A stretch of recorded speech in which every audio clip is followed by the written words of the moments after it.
आता केंद्रीय मंत्री रामदास आठवलेंच्या वक्तव्याकडे मनोज जरांगे पाटील यांच्या आंदोलनाला आरपीआय आठवले गटानं पाठिंबा दिलाय। महाबळेश्वरमधील राज्यस्तरीय विचार मंथन शिबिरामध्ये मंत्री रामदास आठवले यांच्या उपस्थितीत याबाबत एकमताने ठराव मंजूर करण्यात आलाय। मराठा समाजाला आरक्षण मिळालं पाहिजे ही आमची भूमिका आहे, मात्र ओबीसी समाजावर अन्याय नको असं देखील रामदास आठवले म्हणाले।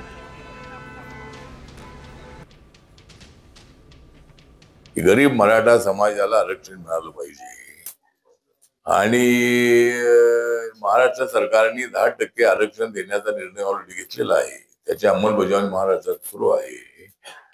पण माननीय मनोज जरांगे पाटील यांचा आग्रह असा आहे की सगळ्या मराठ्यांना ओबीसी म्हणून आरक्षण द्या।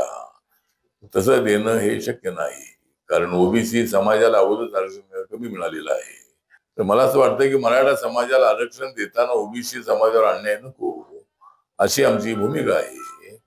जरूर आंदोलन करण्याचा अधिकार माननीय जरांगे पाटील यांना आहे। मी त्यांना जाऊन मध्यंतरी जाऊन भेटून आलो आणि त्यांचा जो आग्रह आहे की ज्यांच्या कुणबी त्यांच्या नोंदी आहे त्यांना आरक्षण मिळालंच पाहिजे, त्यांच्या मताशी आम्ही सहमत आहोत। आता isakal.com आहे देशातील नंबर 1 ची मराठी न्यूज वेबसाईट। प्रत्येक अपडेटसाठी isakal.com ला नक्की भेट द्या।